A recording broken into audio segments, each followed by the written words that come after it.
Can you believe it? There's some people in this world that think that horror is about blood, guts, and violence. Okay, I guess that's half true, but I find reality to be so much more frightening. Which is why we see so many horror films take those dark moments, the subjects that are too hard to talk about, and turn them into beautiful stories that allow us to digest and make peace with the darkness. For a lot of horror fans, these are the films we cherish, the films that explore the darkness and the emotions that we're scared to talk about. Relic does just that. It explores a dark subject matter that a lot of us experience in real life, but it's also something that we don't share with each other. It's something many people in this world can relate to, and something that we go through in silence and in pain. Everything decays is the tagline for the new Australian drama horror Relic. The film is an emotional journey about Kay, a woman who learns her mother has gone missing. Kay and her daughter Sam then return to the family home to search for her,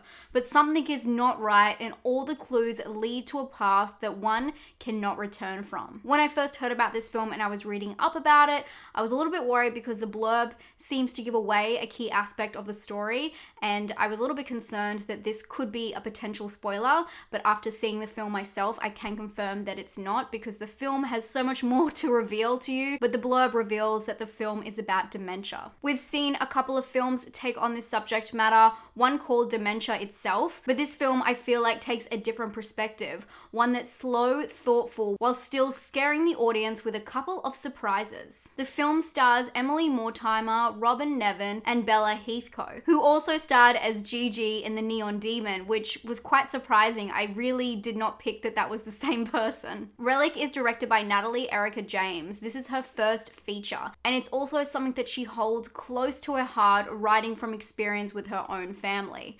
There is a certain level of care put into the film, but it still manages to make audiences feel uncomfortable with the grandma character. It utilizes those sad and strange moments to keep the film as realistic as possible. When I watched this film, I couldn't help but think about The Babadook and how Jennifer Kent used the power of grief in a similar manifestation. These films both utilize a dark reality that many people experience in their lives, but although they have terrifying moments, their main objective is to provide an outlet for those feeling taken hostage by the situation. Relic is moody and creepy, and for me, it felt hyper realistic, and this might be because it's set in the countryside of Australia. Of course, like many films, it relies on your perspective and your background to how attached you feel to the characters. And as someone who is Australian and whose grandparents actually lived quite far away from them growing up and were quite removed and separated from the rest of the family, and they also lived in an old like character home and also sadly suffered with dementia, I just felt really attached to the situation. But the realism is also in the details, and maybe I'm just used to seeing so many American films where culturally the grandparent situation is so different, but I felt like every detail was on point.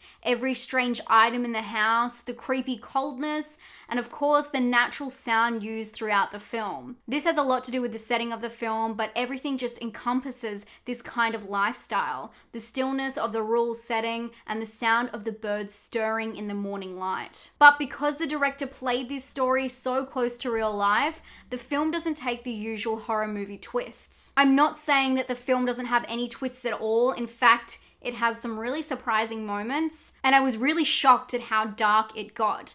But the pacing of the film is extremely slow. The film wants you to remain just as trapped as its characters, learning about their situation and relationships. And that is why I think a lot of this film is spent introducing the characters. Because at the end of the day, it's a very personal story, and the story of losing a loved one's mind isn't a physical horror at all. It's a long and dark road. Squeezing the entire history of someone and your relationship with them, and also who they were before the story started, is really hard to do within one film. Somehow Relic has done this in a way that leaves a trail of clues without being too theatrical or artificial. The film refuses to force feed horror to the audience. Instead, it provides them with an overwhelming feeling of loss, sadness, and in turn, acceptance. As I said before, this film is not for everyone. It's extremely sad and extremely slow.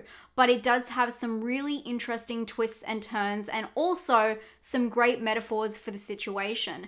So if it feels like something that you might need in your life or something that you can handle, because as I said, the subject matter is really heavy, I highly recommend it. Balancing a sensitive subject matter like this is hard to do within a film. I think given the filmmaker's intent, they pretty much nailed it.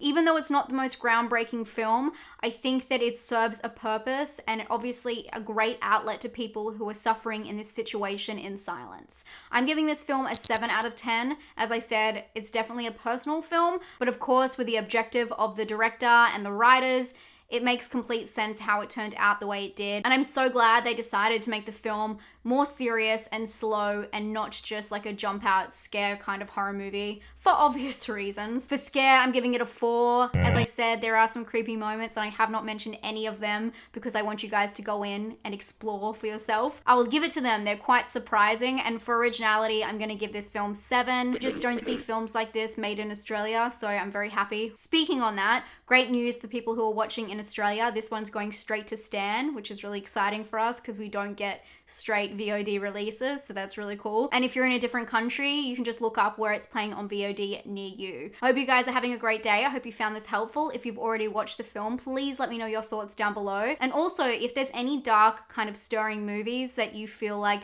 link into a personal dark subject matter, like I spoke about with The Babadook and this film, I'd love to know them. Maybe I can do a list if you guys are into that. If you guys don't know me, my name is Emma, also known as Spooky Astronauts here. I do 2 videos every single week talking about horror movies and thrillers. I do a lot of recommendations, reviews, all that good stuff. Subscribe if you haven't, and I'll talk to you guys very soon. Stay spooky. Bye.